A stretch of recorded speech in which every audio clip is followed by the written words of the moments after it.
Well, hi everyone. Today what we would like to accomplish is we would like to create a project in ArcGIS Pro. So we're going to open up the software. We'd like to select a coordinate system that's appropriate for our project. We want to set up the units that we're going to be seeing, and then we want to add data. And we're going to add data from three different sources. The first is pre-created vector type data. The second is comma delimited file, a CSV, or this was created in Excel, so similar to an Excel file that just has XY coordinates. And then lastly, we would like to add some data from Esri's portal. So that's what we hope to accomplish today. In this demonstration, the first thing I will do is open ArcGIS Pro. I'm going to come to the Start menu under my ArcGIS folder. I'm going to select ArcGIS Pro. For me, it won't ask me to sign in because it's remembering my credentials. But the first time that you sign in, it will likely ask you for your ArcGIS Online credentials. So you can see up in the top that I'm signed in. It has my name, Snow College.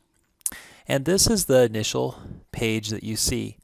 Now from this startup, I can open up a previous project, or I can create a new project. And it'll start from a template of a map or a catalog, global scene or local scene. It doesn't really matter what template you use, because if you did a catalog template, we could add a map, and if we did a map template, we could later add the catalog. So I generally just start by selecting map. When I do that, it asks me to create a new project and to give it a name and select the location on my computer. I think I'll name my project Create Project Add Data. I like to use underscores, but it's not required. You could have spaces. And then I'm going to select a location for my project, and I'm going to put this in a folder I have for our class.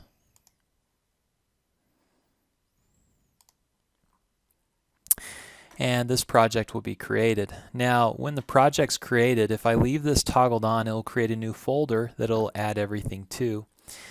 A few other things are created within that folder in addition to this project file, which connects all the files together. There will be a geodatabase, and we'll look at that in a few moments. There will be a toolbox, and we'll look at that in a few moments. Okay, so but I'm just going to click OK, and we'll have our first project created.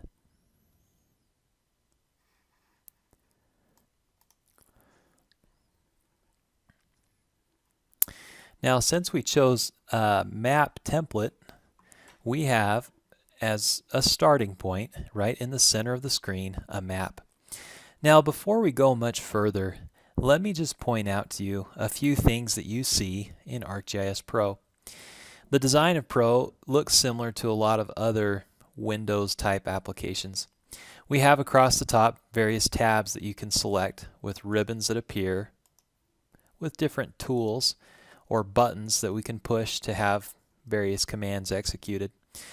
We'll look at these as we work throughout our various examples. Over to the left hand side of your screen, you have your contents pane.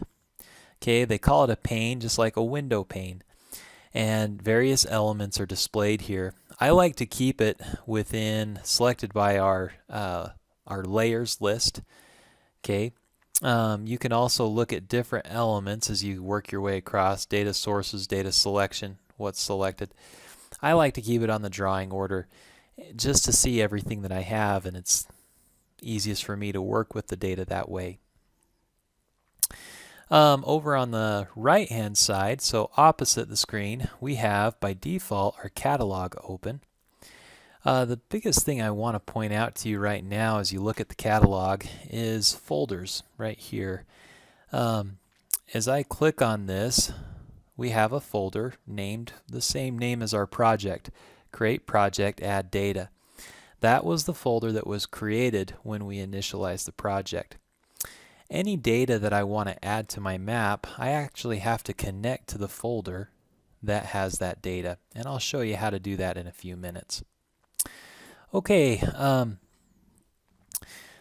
so we have a blank map. The next thing I want to look at while we're here is the coordinate system and projection that's being used. Now if I zoom out, I can see this looks like a Mercator type projection. But maybe it's the one I want to use, maybe it's not. I think for what we do today, let's jump into a state plane projection. So if I choose to change that right away, I will come to Map, right click, and scroll down to the bottom of the pop-up menu that appears to Properties.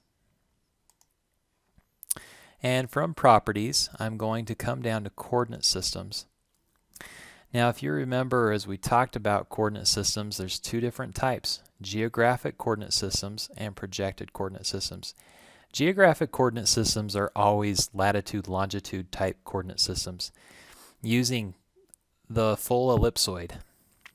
A projected coordinate system is one where we actually look at or try to create a flat map and use coordinates associated with that. For today, I'm going to jump into a projected coordinate system, and please recall that UTM, Universal Transverse Mercator, as well as the state plane system are both projected coordinate systems. I'm going to scroll down to state plane, select state plane, and when I jump into state plane, it shows me a series of datums. So NAD 83 is a common datum. Stands for the North American Datum of 1983. I'm going to select that, and you can see there's various NAD 83s. This 2011 was the most recent update to that datum. So I'm going to click OK, and now if I were to zoom out, you'd notice that our projection may look just a little bit different.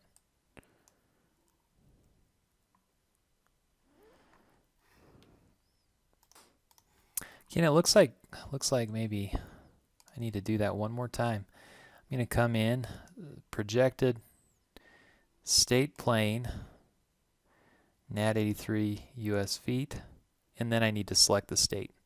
So I jumped right over that step. I'm going to come down, and we would like Utah Central. I can create that bigger. I'm scrolling down alphabetically. Here's Utah Central. So the datum, NAD 83, 2011, state plane system, Utah Central is the region that we want to work with. I'm going to click OK.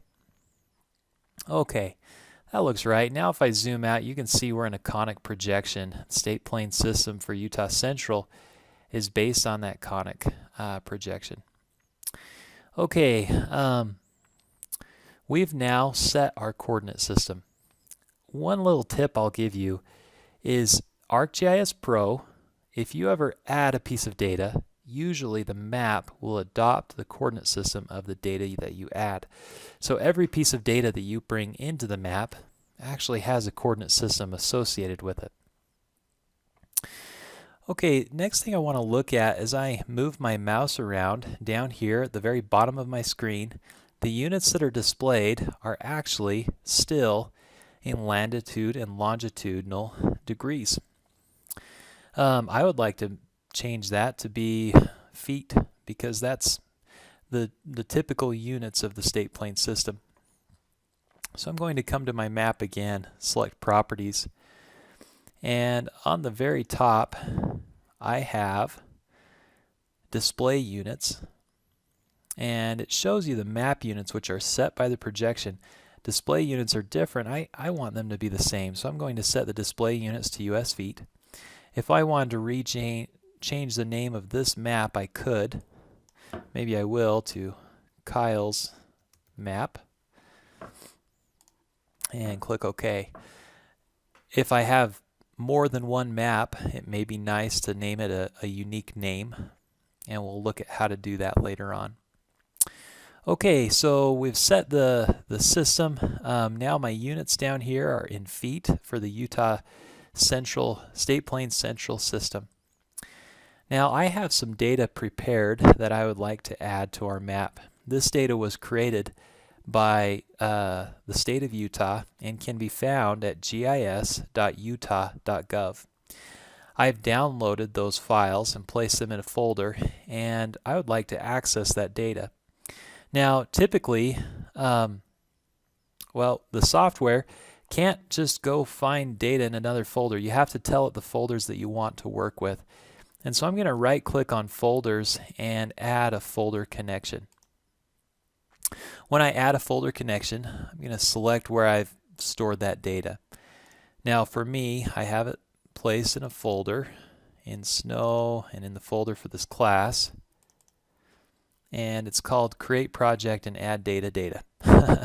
So I'm going to click OK, and what that will do is it'll connect to that folder. It'll bring it in to my folder's spot in the catalog to show that there's things I can work with there. Now inside of this folder, I have a few pieces of information that the computer can read and a few others that I believe I need to extract still. If you ever have to modify something in one of these folders, you'll have to then update it. So let me show you how that's done. I'm going to come back into this folder, and I have information here that's in a zipped up folder for Utah County boundaries and Utah municipal boundaries. I'm going to extract that data out of that folder for Utah municipal boundaries. Likewise, I'll extract for our Utah counties. And I'm extracting them into the same folder that they're currently stored in. Let me get out of my File Explorer and go back to this folder. Now I'm hoping to see more information here about Utah County boundaries or Utah municipalities. I'm going to need to refresh. So I'm going to right click and come and click refresh, and oh, there that data appears. So the folder connection concept is kind of unique and sometimes can, especially at the start, feel like a burden. But you'll get used to it as you use it more, and it's also a way to kind of keep the folders you're working with very clean and neat without having all the folders on your computer appear as you would search through the C drive or through My Documents. Okay, so these two files were downloaded from gis.utah.gov, and let's just pull in the county boundaries, which are stored in a file geodatabase. That's what that little icon represents. And here's counties. I can see by this icon that it's a feature layer. I'm going to pull it onto my map, and all of a sudden I get polygons that represent Utah County. While I'm looking at this, I can change the appearance if I prefer by clicking on the colors, and another pane appears. That's a symbology. Now it has a few symbols that are created by default, okay, and associated with simple styles. You can create your own library if you'd like to, but let's not worry about it for this course. Let's come to properties where we can just manually change the color and the outline color. And let's say that in this case, maybe we want no color at all for the fill-in color, and then for the actual boundaries, I might choose red. I think I'll bolden up the line and make it 1 point. I'm going to click Apply, and now on my map, I have the Utah County boundaries, okay, counties of Utah boundaries, but no longer are they filled in with a color, but the boundary lines are still there, okay? Now, our map is in the Utah State Plains system. If I right-click on counties and come down to its properties, I can look at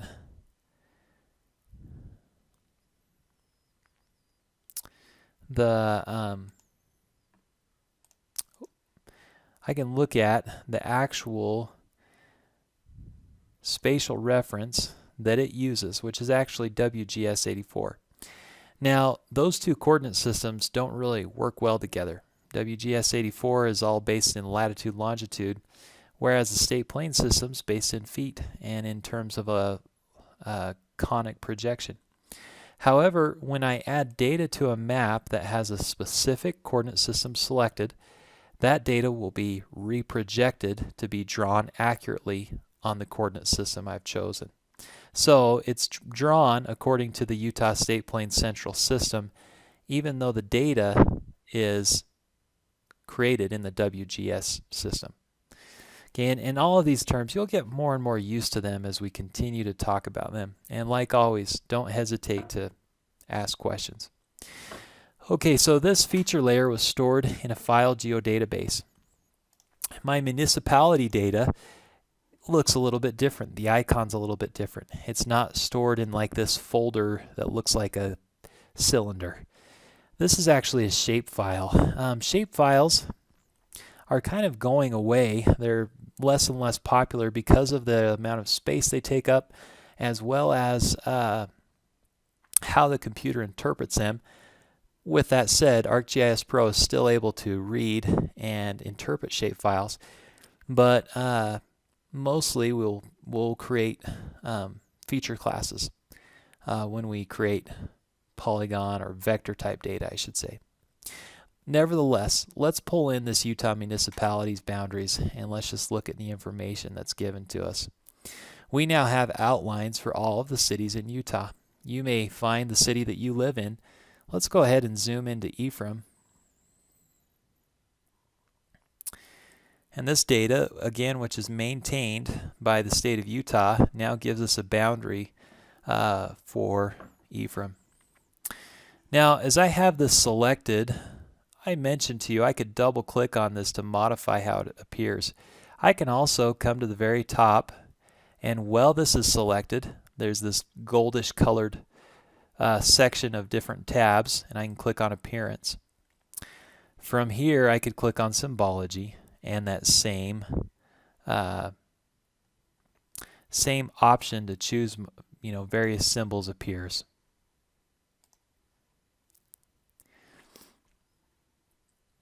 I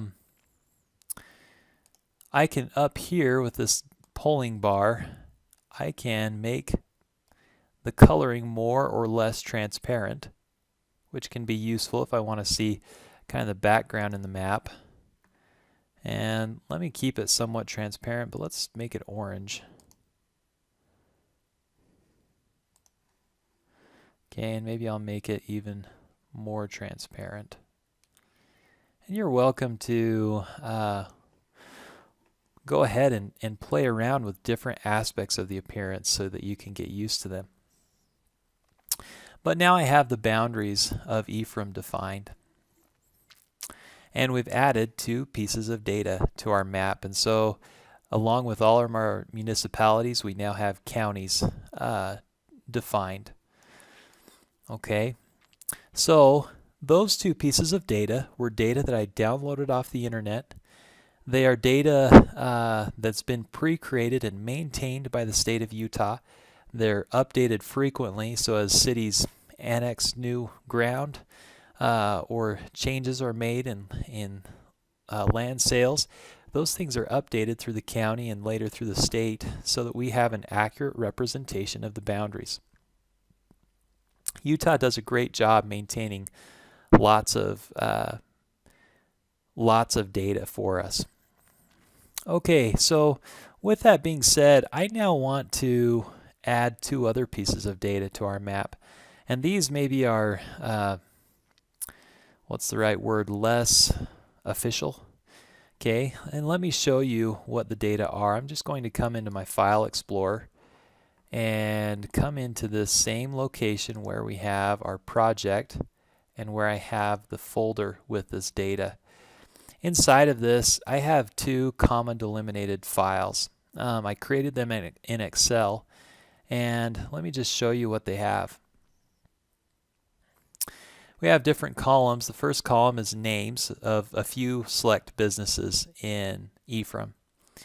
Then we have the latitude of those businesses, the longitude, and I've specified some type to that piece of information. So R's are restaurants, S's are stores, and G's are gas stations, and B's are banks. So associated with each one of these points, I have some designation of type as well as a name associated with it. So this is really just a table of information, and I could have added all of the businesses of Ephraim or all of the businesses of Sanpete County with latitude and longitude, and hopefully been able to add those to our map. So let's go ahead and look at adding points to our map from a file of positions. Again, these are latitude, longitude. I could also have feet east and feet north in the Utah State Plane system if that's how the data I have is.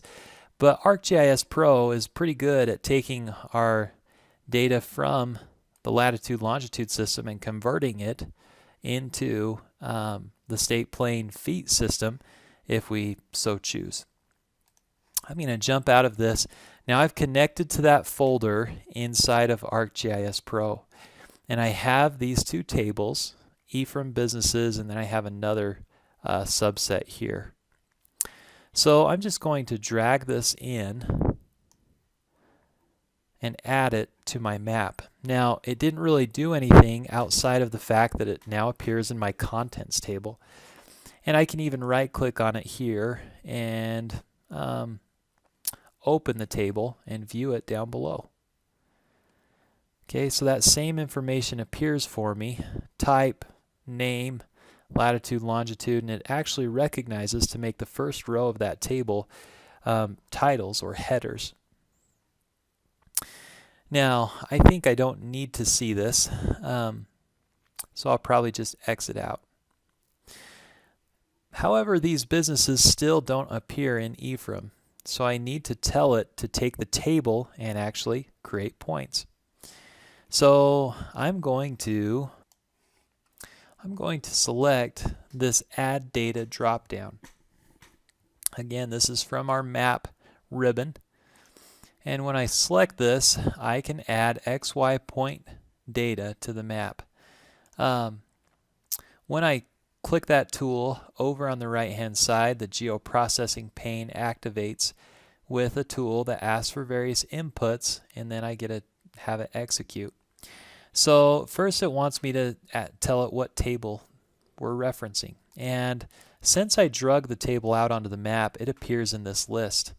If I wouldn't have drugged it out on the map, I could come and browse for the data and would be able to find it within this folder that's connected to our project. But since I drug it out, like I say, it's in the drop-down. So I'm going to click the drop-down and select Ephraim Businesses lat long.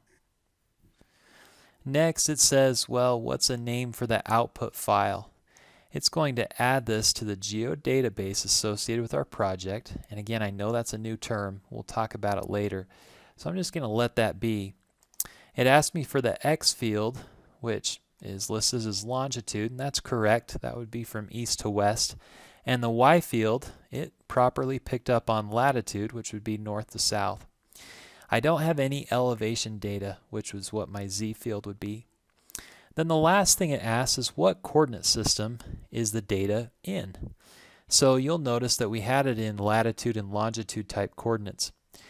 We want it to be a WGS 1984 coordinate system if we're in latitude longitude units. So that's listed correctly. I'm going to click Run.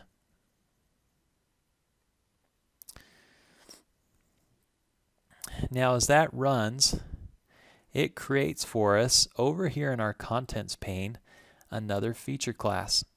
This feature class again is stored in our geodatabase and is vector type data with points, not polygons. And each of these points now appear. I can actually click on one of them and the information associated with it also appears. Its name, Napa Auto, its latitude, longitude, and its type, which we decided to label as an S for store. So each of these points up here and are now part of our map. What do you say we add the other table as well? So I'm going to click out of this, and I'm just going to come and say let's add intro to GIS Sanpete food points. These are a few other restaurants. If I right click and come to open to see what's inside, I have positions. These are actually not in latitude longitude. We have the name of the restaurant and the X position, Y position. Now I'll tell you that these are actually already in state plane feet. And so if I were to add these, please note what's different when I execute the add XY data command. I'm going to select the appropriate table, which in this case now is intro to GIS Sanpete food points. Notice it picks up the X field as X, the Y field as Y. There's no elevation data, so we leave the Z field blank, but it doesn't know what to guess on the coordinate system. It's always going to default and guess WGS 84, but in this case that's not the correct coordinate system. So I'm going to tell it the coordinate system is different. Now in the drop down I can say, well, choose the coordinate system of the current map, or choose the coordinate system of the Ephraim business points, or choose the coordinate system of Utah municipal boundaries. You have to be careful and make sure if you choose one of those that you know what the coordinate system is. Or you can just click on this little globe and select it yourself. I think I'm going to come down. I know that this is in the state plane, NAD 83 US feet, Utah Central system. So I'm going to scroll until I find Utah Central. Select it and say OK. By so doing, it will know where to place this data based off the coordinates that were given.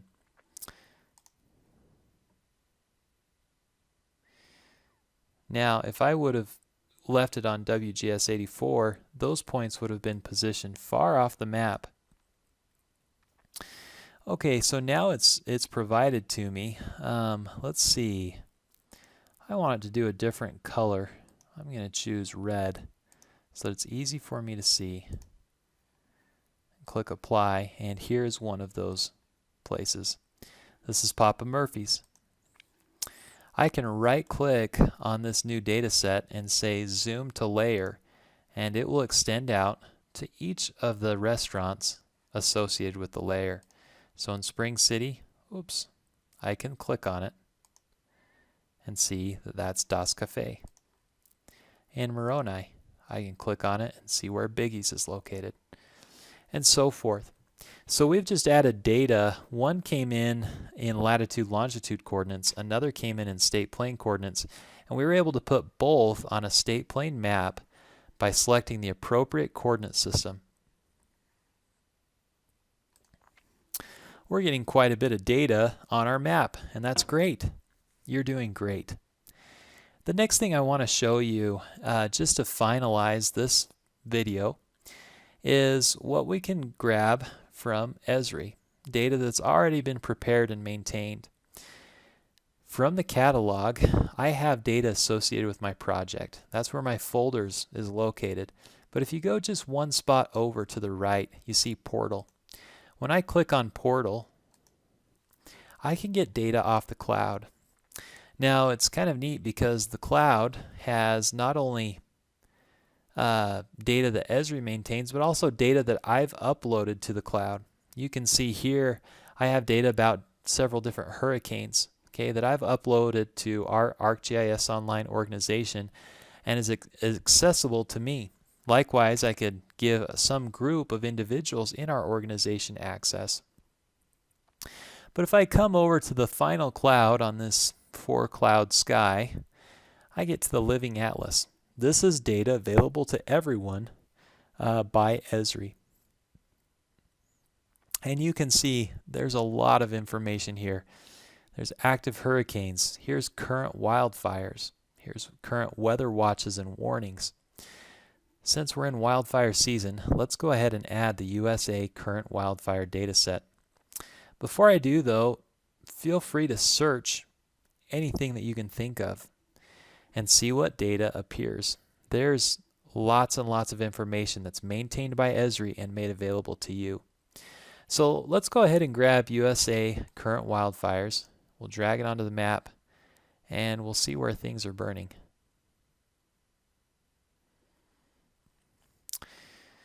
I'm going to right click on this and zoom to layer, and let's just see where we have fires.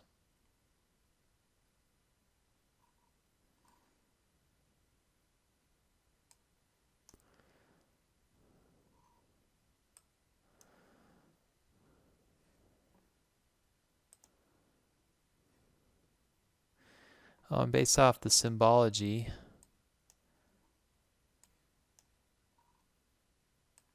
let's come into California.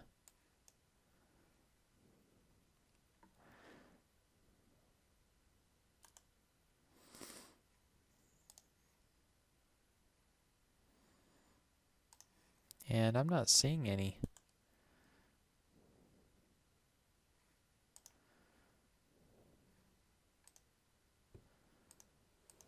But I think that they are there.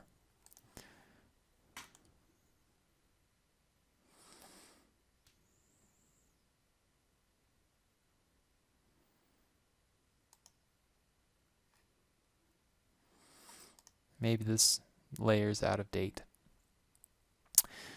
Let's see what else there is for us. Should we see if there's anything under Utah?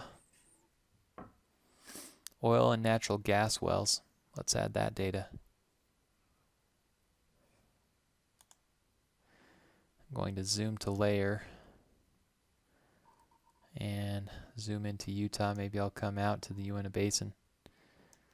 And oh yeah, we can see several oil and natural gas wells that have been established and recorded.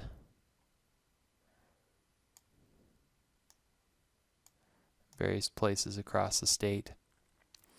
So there's lots of data here for you. Sage grouse information, hospitals with COVID-19 cases, lots of information that's maintained, Capitol Reef National Parks, trails, data that's available to you. Now later on we're going to see where we downloaded data from gis.utah.gov. We'll continue to get better at finding data that's pre-prepared for us. But likewise, we want to be good at creating our own data, which is what we've done with our restaurant and business location. I can toggle things off from my contents pane. If I want to keep the information there but don't want to see it, I can uncheck it. If I'm done with that information, I can right click and actually remove it from my contents pane. Okay, thanks for watching. You'll now practice what we just have done with different set of data that's prepared for you in a folder. As always, you're welcome to re-watch this video and welcome to work alongside with the video. Thank you.